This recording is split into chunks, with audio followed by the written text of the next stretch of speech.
चलिए, तो इसकी जो पिछली क्लास थी उसमें आपने बहुत अच्छे तरीके से सीख लिया था कि एलिमेंटर का इस्तेमाल कैसे करते हैं। तो जो मुख्य हमारा जो कोर्स चल रहा है वो था लैंडिंग पेज बनाना। तो लैंडिंग पेज बनाने के लिए अब आप बड़ी आसानी से एलिमेंटर का इस्तेमाल कर सकते हो, क्योंकि आपने प्रैक्टिकल पिछले सेशन में अच्छे तरीके से सीख लिया है।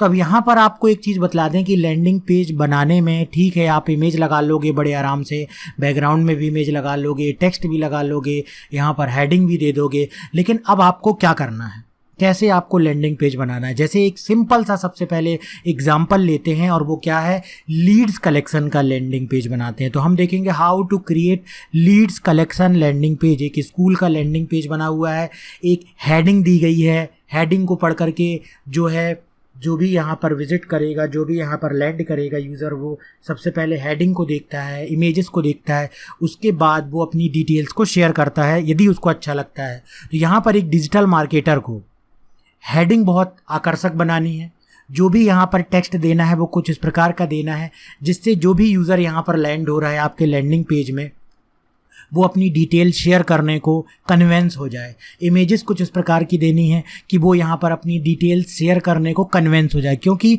सारा कुछ तो उसके हाथ में है अधिकार कि वो शेयर करे कि ना करे। आप केवल उसको कन्वेंस कर सकते हो टेक्स्ट के द्वारा, हेडिंग के द्वारा, जो नीचे टेक्स्ट दिए होते हैं उसके द्वारा, इमेज आकर्षक दिखला करके। तो जो मेन डिजिटल मार्केटर का रोल होता है वो अब स्टार्ट होता है। वो तो एक डिज़ाइनर का रोल हो गया।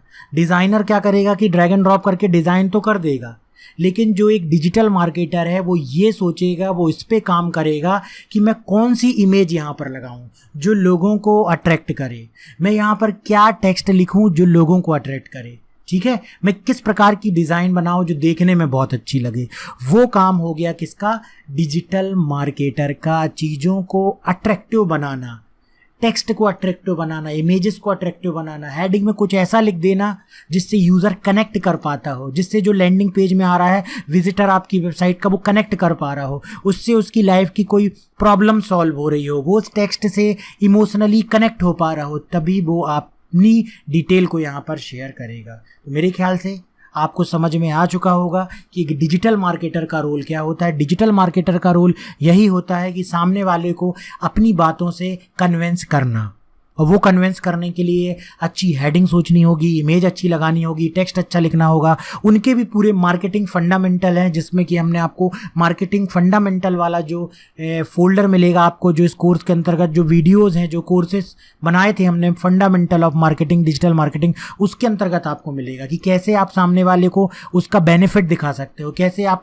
वैल्यू देख सकते हो, कैसे आप रिजल्ट सेल करोगे ना कि प्रोडक्ट सेल करोगे। ठीक है, आप कौन सा कैंपेन चला रहे हो, किस स्टेज में हो आप, कैंपेन की लेवल क्या है, उन सब को मिला करके आपकी हेडिंग बनती है और इमेज बनती है, जो कि मुख्य रूप से वो सोचना है, वो मुख्य बात होती है। डिजिटल मार्केटिंग में ड्रैग एंड ड्रॉप करके टूल सीखना बस मुख्य बात नहीं होती, वो तो आसान था, इसके पिछली क्लास में भी हमने सिखा दिया। अब आप कहोगे कि ये तो हम बना लेंगे, फिर भी हम आपको सिखाते हैं। अब इस प्रकार का सिंपल सा लैंडिंग पेज बनाने के कई तरीके हैं। एक तरीका तो ये हो गया कि आप चले जाइए अपने वर्डप्रेस में एक फॉर्म बना लीजिए, ठीक है, कॉन्टैक्ट अस या WP फॉर्म प्लगइन का इस्तेमाल करके, और जो भी यहाँ से बटन क्लिक करके यूज़र या विजिटर क्लिक करेगा वो डिटेल आपके वर्डप्रेस के डेटाबेस में ही फॉर्म में सेव हो जाएगी और आपको ईमेल भी चला जाएगा। लेकिन यदि आप चाहते हैं कि आपका कोई ईमेल मार्केटिंग का अलग से सॉफ्टवेयर दिया गया, जैसे एक्टिव कैंपेन है, मेल मंच है, मेलचिम्प है, वहाँ पर जाकर के ये डिटेल स्टोर हो ताकि आप उनको बार बार रीमार्केटिंग कर सकें। आप उस ईमेल का इस्तेमाल करके उनको जो है कुछ और चीज़ें भेज सकें, तो उसके लिए आपको यहाँ पर उसका फॉर्म लगाना होगा। वो कैसे लगाएंगे, वो धीरे धीरे स्टेप बाय स्टेप हम आगे के वीडियो में सीखेंगे। अभी आपको हम सिंपल बतलाएंगे कि कैसे आप वर्डप्रेस ओपन करोगे, वर्डप्रेस ओपन करने के बाद आप वहाँ पर एक पेज ऐड करोगे, पेज ऐड करने के बाद कैसे आप एलिमेंटर का इस्तेमाल करोगे, कैसे अब वहाँ पर केवल बैकग्राउंड में इमेज लगाओगे, फिर उसके ऊपर एक इमेज लगाओगे, कैसे ऐसा टेक्स्ट देना है, और कैसे इस प्रकार से यहाँ पर जो है क्या रहेगा, टेक्स्ट बॉक्स रहेगा, एक बटन रहेगी, इस पर जो कोई क्लिक करेगा तो डेटा सेव होना चाहिए। तो उसके लिए चलते हैं सबसे पहले हम अपनी वर्डप्रेस की वेबसाइट में, और हमने यहाँ पर वर्डप्रेस की वेबसाइट की डैशबोर्ड ओपन कर लिया है। हम यहाँ पर पेज में जाते हैं और यहाँ पर हम ऐड न्यू में क्लिक करते हैं, और हम बना रहे हैं स्कूल में एडमिशन के लिए एक लैंडिंग पेज, ताकि हमारे पास लीड्स जो हैं वो आ जाएं।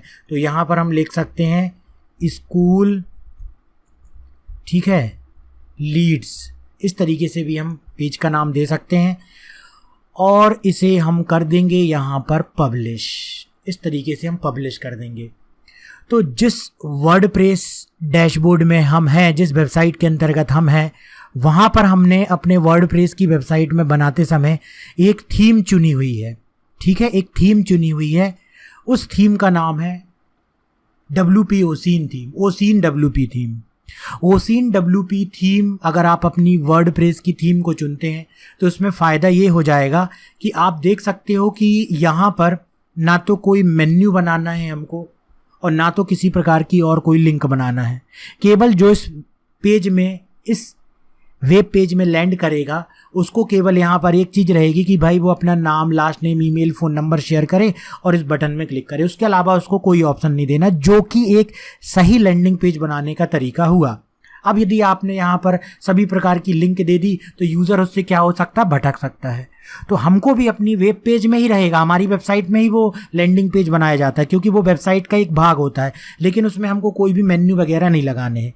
तो उसी के लिए आपको क्या करना होगा कि अपने वर्डप्रेस की वेबसाइट की थीम रखना होगा ओसिन WP, क्योंकि ओसिन WP में कुछ उस प्रकार के ऑप्शन दिए हुए होते हैं कि आप यहाँ से जाकर के 100% फुल विड्थ कर देंगे, जिससे आपकी पूरा वेब पेज फुल विड्थ में दिखलाई देगा। आप यहाँ से हेडर में जाएंगे, हम टॉप बार नहीं दिखलाना चाहते हैं, हम कोई भी हेडर नहीं दिखलाना चाहते हैं, डिसेबल कर देंगे। टाइटल में आएंगे, हम किसी प्रकार का टाइटल नहीं दिखाना चाहते हैं, इसको भी डिसेबल कर देंगे। ब्रेड क्रम्स में आएंगे, हम कुछ नहीं दिखाना चाहते, हम बिल्कुल ऐसा लैंडिंग पेज बनाना चाहते हैं कि जिसमें यूज़र लैंड करे तो उसको कोई भी और डिस्ट्रैक्शन ना हो। तो उसके लिए सब चीज़ें हम क्या कर देंगे, डिसेबल कर देंगे। अब देखना, अब यहाँ पर देखो अपडेट करना चाहिए आपको वेब पेज को। यहाँ पर आप क्लिक करो तो ये अपडेट का फिर से बटन दिखलाई दे जाएगा। अब आप अपडेट बटन पर क्लिक करके इसे अपडेट कर सकते हो। पेज आपका अपडेट हो गया। अपडेट होने के बाद पेज उसका कुछ इस प्रकार से दिखलाई देगा। देखो राइट क्लिक करोगे, स्कूल लीड्स नाम का पेज यहाँ पर दिखलाई देगा।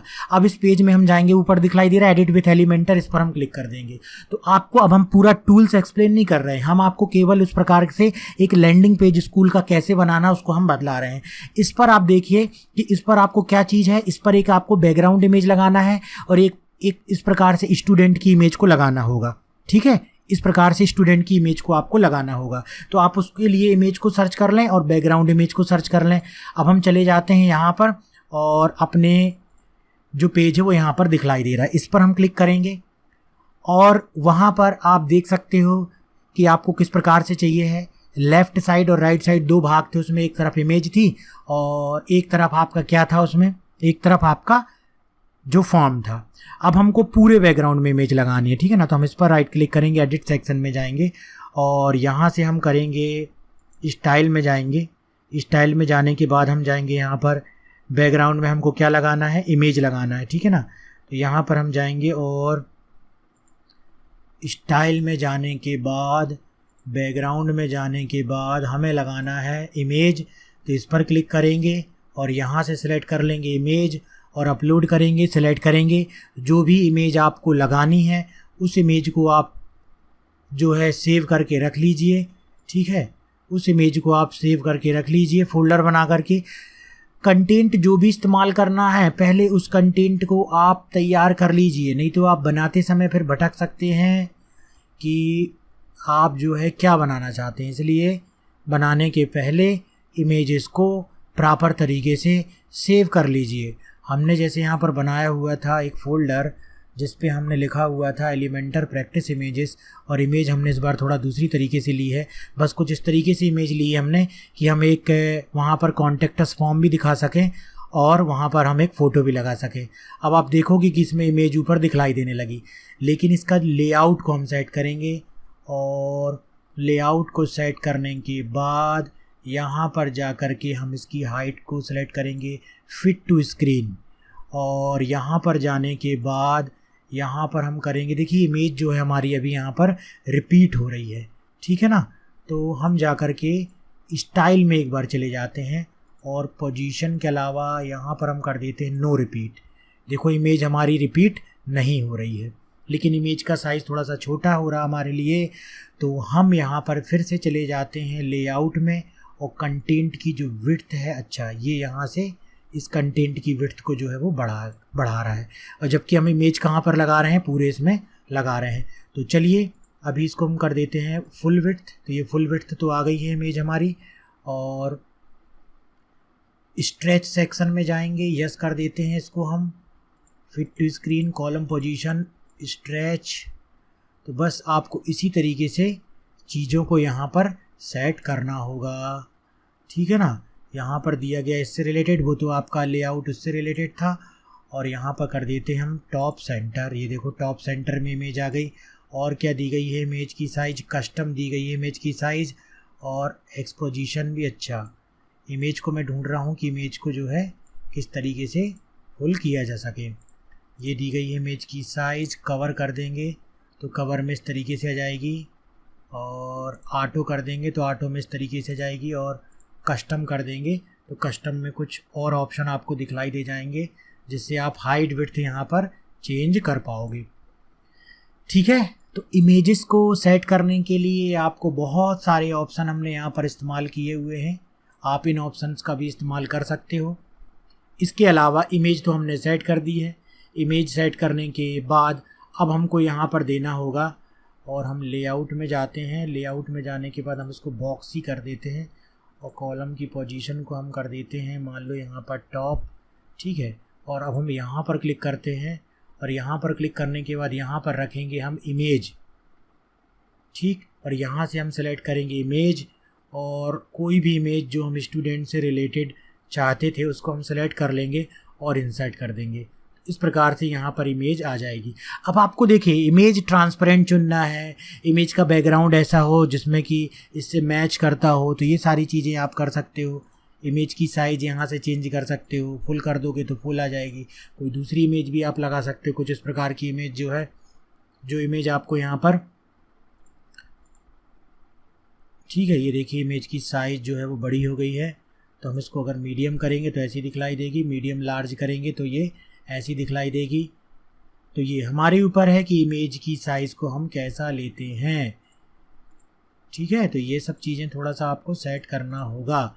इसके बाद ऐसा नहीं है, आप यहाँ पर जा कर के ये देखो यहाँ से इसकी विड्थ को खुद भी सेट कर सकते हो कि भाई इससे ज़्यादा बाहर ना जाए। ये देखो अब हम जाएंगे, इस पर क्लिक करेंगे। इस पर क्लिक करने के बाद अब सिंपल हमको क्या चाहिए थे कि हेडिंग और भूल गए थे, मान लो हम, तो हम क्लिक करने वाले हैं यहाँ पर हेडिंग के लिए।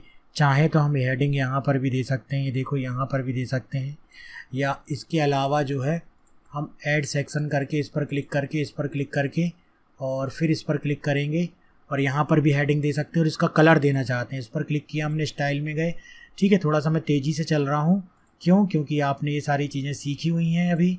इसके पहले वाले में हमने दिया था, येलो दे देते हैं इसको, और येलो देने के बाद यहाँ पर हम प्लस में क्लिक करते हैं, फिर हम यहाँ गए, यहाँ पर हेडिंग दे देते हैं, और हेडिंग देने के बाद हेडिंग की स्टाइल में जाते हैं, हेडिंग के टेक्स्ट कलर में जाते हैं और इसका कलर कर देते हैं वाइट या ब्लैक कर देते हैं, और यहाँ पर लिख देंगे हम स्कूल एडमिशन इंक्वायरी फॉर्म, ठीक है। और उसके बाद जा कर के यहाँ से जा कर के कंटेंट में जा कर के इसको सेंटर कर देते हैं, फिर स्टाइल में जाएंगे, टाइपोग्राफी में जाएंगे, और यहाँ से इसकी जो है साइज़ को थोड़ा सा और बड़ा कर सकते हैं, ठीक है। ये देखिए साइज़ को हमने और बड़ा कर लिया यहाँ से। उसके बाद इस पर क्लिक किया हमने। अब यहाँ पर हमको क्या चाहिए, शॉर्ट कोड। क्यों, हमने आपको बतलाया कि वर्ड में ही जो हम इस्तेमाल कर रहे हैं इंक्वायरी फॉर्म, उसको हम इस्तेमाल करेंगे, और ये यहाँ पर आ जाएगा शॉर्ट कोड। तो शॉर्ट कोड के लिए हमको जाना होगा जो हमने बनाया हुआ है,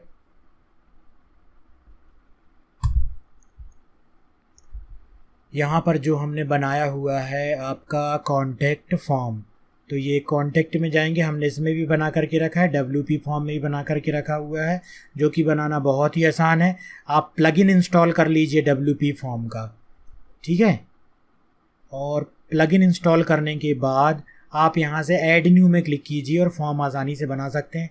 फॉर्म बनने के बाद कुछ इस तरीके से दिखलाई देगा और इसका कोड यहाँ पर जनरेट हो जाएगा। इस कोड को कर लेंगे हम कॉपी। अभी हमारा मकसद लैंडिंग पेज बनाना है, तो ये लैंडिंग पेज हम बना सकते हैं। बाकी आप प्लगइन इंस्टॉल करके बड़ी आसानी से बना लेंगे। इसको जब हम आगे चल के और डिस्कस कर लेंगे। फिर अभी हम यहाँ पर आते हैं और यहाँ पर आकर के इसको कर देते हैं पेस्ट। तो आप देखेंगे कि यहाँ पर जो है इस तरीके का ये फॉर्म दिखलाई दे जाएगा और इसको कर दोगे आप अपडेट करने के बाद आप यहाँ पर कलर वगैरह ले सकते हो और जो भी जानकारी यहाँ पर भरी जाएगी क्लिक टू सबमिट में क्लिक किया जाएगा। वो जानकारी कहाँ चली जाएगी? ईमेल में चली जाएगी, जो भी इसमें ईमेल अटैच किया गया है। तो सीधे अब हम देखते हैं प्रीव्यू, क्योंकि हमारा उद्देश्य था कि ये दिखलाना आपको कि कैसे एक आसानी से लीड्स कलेक्शन करने का बनेगा। डेमो कॉन्टैक्ट दे दिया, मोबाइल नंबर दे दिया, best time for contact, click to submit में क्लिक किया और जैसे ही हमने यहाँ से क्लिक किया ये ईमेल कहाँ चला जाएगा? ये ईमेल चला जाएगा जिसको कि ये इंक्वायरी लेनी है। तो हमने यहाँ पर ले लिया, ये देखो ये इंक्वायरी जो हमने भरी हुई थी वो इस प्रकार का डेटा यहाँ पर दिखलाई देने लगा। ये देखो डेमो कॉन्टैक्ट जो हमने सेव किया हुआ था वो इस प्रकार से दिखलाई देने लगा। तो यहाँ पर सिंपल एक लैंडिंग पेज हमने बनाना सीखा जहाँ पर कि इंक्वायरी कलेक्ट की जा रही है कि स्कूल की इंक्वायरी, जिसका कि हमने कुछ इमेज इस प्रकार से दिखलाई दी थी। बिल्कुल आप इस प्रकार की भी इमेज बना सकते हो। अब आप सोचिए कैसे बनाना है आपको। क्या किया था मैंने कि एक बैकग्राउंड में अलग से इमेज ले ली थी। आप क्या कीजिए कि कैनवा में जाइए और इस इमेज को वहाँ पर पहले सेट कर लीजिए, मतलब इसके साथ फ़ोटो के साथ एक बढ़िया इमेज बना लीजिए। चाहे तो टेक्स्ट भी लगा सकते हैं या एलिमेंटर में जाकर के टेक्स्ट लगा सकते हैं और केवल आप चाहें तो वहाँ पर जाके इस तरीके से टेक्स्ट बॉक्स और एक बटन लगा सकते हैं और बटन भी इसमें बनी हुई है वैसे ऑलरेडी इसमें, ठीक है। तो हमने यहाँ पर सीखा कि कैसे आप एक सिंपल लैंडिंग पेज बना सकते हो और उससे जानकारी को कलेक्ट कर सकते हो। इसी प्रकार से लैंडिंग पेज बनाने के और भी हम प्रैक्टिस करेंगे आगे चल के और आगे और भी उदाहरण देखेंगे। इसके पहले आप इस प्रकार का लैंडिंग पेज बनाने की अच्छे तरीके से प्रैक्टिस कर लीजिए। तो मिलते हैं नेक्स्ट वीडियो में।